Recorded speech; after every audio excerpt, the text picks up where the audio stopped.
Bueno, y estamos aquí continuando con nuestro tema acerca de la fe, donde enfatizaremos mucho en la fe en unidad con la constancia. En el video anterior veníamos hablando acerca de una oración que normalmente nosotros hacemos y es pidiendo al Señor que aumente nuestra fe. Hablamos acerca de la cantidad o el tamaño de fe que nosotros necesitamos, donde el Señor nos indicaba que debía ser tan pequeño como un grano de mostaza. Y también recordábamos donde el Señor nos dice en Lucas 9:24 que todo es posible si uno cree. Pero entonces, ¿cómo debe ser nuestra fe? ¿Qué más nos trae hoy el Señor? Y aquí es donde vamos a la cita que el Señor nos anunciaba en el video anterior. Santiago 1 de 2 al 4, donde el Señor nos dice: amados hermanos, cuando tengan que enfrentar cualquier tipo de problemas, no dice solamente económico, solamente de salud, dice cualquier tipo de problemas, considérelo como un tiempo para alegrarse mucho. ¿Qué es lo que regularmente hacemos nosotros cuando estamos iniciando una dificultad, cuando llega a nosotros una situación no tan buena? Lo primero que hacemos es enfocarnos en el problema, desanimarnos, quejarnos, pero el Señor hoy nos dice que para nosotros, cuando conocemos de Él, el que vengan problemas es un motivo, es un tiempo para alegrarnos mucho. ¿Por qué? Sigue diciendo en el versículo 3, porque ustedes saben, o sea, deberíamos saberlo, que siempre que se pone a prueba la fe, o sea que cuando llega una dificultad, nosotros deberíamos ya saber que la dificultad es sinónimo de prueba de la fe. Entonces dice, retomando nuevamente, porque ustedes saben que siempre que se pone a prueba la fe, la constancia tiene una oportunidad para desarrollarse.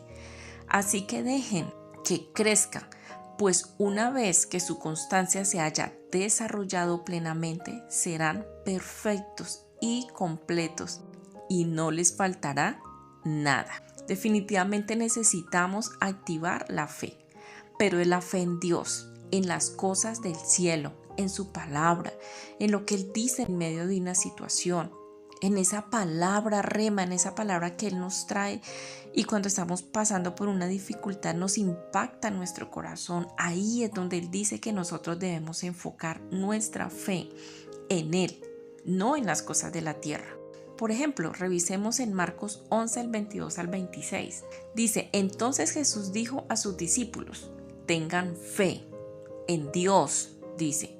Les digo la verdad, ustedes pueden decir a esta montaña, levántate y échate al mar y sucederá, pero deben creer, de verdad dice, que ocurrirá y no tener ninguna duda en el corazón.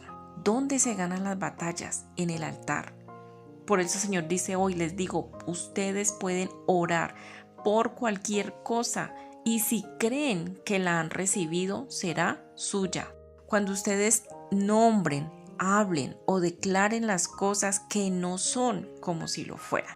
Cuando hablemos por fe, cuando declaremos por fe, cuando establezcamos algo aquí en la tierra, conforme a lo que Dios ha dicho, conforme a la voluntad de Dios. Termina diciendo en el versículo 25, queremos que las oraciones tengan respuesta, queremos que Dios nos respalde, escuche una oración y nosotros veamos el respaldo de Dios. Entonces Él dice, cuando estén orando, primero perdonen. ¿A quién? A todo, no dice algunos, dice a todo aquel contra quien guarden rencor, para que su Padre que está en el cielo también les perdone a ustedes sus pecados. Esto está en Marcos 11 del 22 al 26. Entonces, tener un corazón limpio, un corazón libre de rencor, un corazón libre de duda, de incredulidad, de miedo, un corazón dispuesto. ¿Y cómo es eso? Decir las cosas que no son como si ya lo fueran. Sencillo, así como lo dice Hebreos 11:1. Es pues la fe, la certeza, o sea, cuando hay esa convicción en mi corazón de lo que se espera. El médico está dándome un diagnóstico y yo voy al altar y el Señor me da una palabra, entonces yo en eso me concentro. Y conforme a eso yo oro, conforme a eso yo hablo, conforme a eso yo me concentro en mi mente, en mis pensamientos, cambio los pensamientos, cambio mi manera de pensar. Eso es orar por fe, eso es obrar por fe, eso es ejercitar y activar la fe. y la convicción de lo que no se ve. No es de lo que se ve, no es de lo que estoy viendo, no es de lo que está sucediendo, no es de lo que el médico está diciendo, no es de lo que yo terrenalmente estoy evidenciando, es de lo que no se ve, de lo que Dios ha dicho que puede hacer ahí. No es en lo que continuamente dicen los noticieros, las redes, sino cuando nos enfocamos en lo que dice el Señor y de qué manera tendríamos que hacerlo. ¿Cuál es nuestra actitud o reacción inicial cuando llega una dificultad? Que esta no es la oportunidad de la queja, sino de alegrarse. Y además dice, es la oportunidad de esforzarnos y de no dejarnos desfallecer. Es la oportunidad de la constancia, no de aumentar nuestra fe, de aumentar la constancia. A manera de ejemplo, recordemos hoy el momento cuando Pedro dio unos pasos sobre el agua, caminando hacia Jesús, donde dice la palabra que cuando Pedro vio el fuerte viento y las olas, se aterrorizó y comenzó a hundirse y le pidió al Señor que lo salvara. De inmediato Jesús extendió la mano y lo agarró. ¿Tienes tan poca fe?, le dijo Jesús. ¿Por qué dudaste de mí? Y eso está en Mateo 14:31. Pedro tuvo fe, pero fue poca, no fue suficiente, porque no fue constante en lo que creyó inicialmente, donde vimos que Pedro comenzó creyendo, pero debía ejercitar la constancia para que su fe alcanzara hasta cuando llegara al punto donde se encontraba Jesús. No es en la cantidad de fe, vuelvo y les digo, como tal, sino por la cantidad de tiempo que ésta permaneció en él. Tan poco tiempo fue que solo alcanzó a dar unos pasos, pero no lo suficiente. Y entendamos que en qué le faltó a Pedro constancia, en mantener su visión, su mirada o su fe en las cosas del cielo, o sea, en Dios, porque tan pronto él dejó que su mente volviera a enfocarse en el viento, en las olas, en lo que pasaba a su alrededor, o sea, en las cosas de la tierra, su fe se desvaneció. Se dirigió o se enfocó, se acordó en lo que él era y desfalleció, dudó y se hundió. Pasó a ser la fe en Dios a colocar la fe en él. Y no fue suficiente, porque nosotros podremos llegar a ser completos, como dice el Señor, y a que todo sea posible.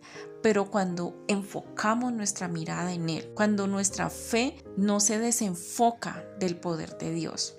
Finalmente, encontramos que el Señor enseñaba a sus discípulos que la constancia o perseverancia se logra por medio de la oración, donde en Lucas 18, del 4 al 8, un juez está diciendo: no temo a Dios ni me importa la gente, pero esta mujer me está volviendo loco. Me ocuparé de que reciba justicia porque me está agotando con sus ¿qué? Con sus constantes peticiones. Entonces el Señor dijo: aprendan una lección de este juez injusto. Si hasta él dio un veredicto justo al final, ¿acaso no creen que Dios hará justicia a su pueblo escogido?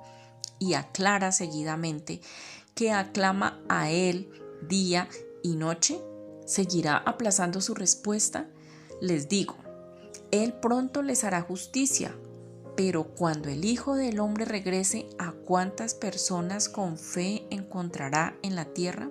Si hoy que estamos escuchando esta palabra, el Señor viniera a nosotros, ¿haríamos parte de las personas que encontrará aquí en la tierra con fe? Que el cimiento y la convicción del Espíritu de Dios acerca de esta palabra en nuestro corazón haga que nuestra fe se active, que la constancia se desarrolle y que crezca al punto que seamos completos en Dios y no nos falte nada, que conforme creamos, asimismo se ha hecho.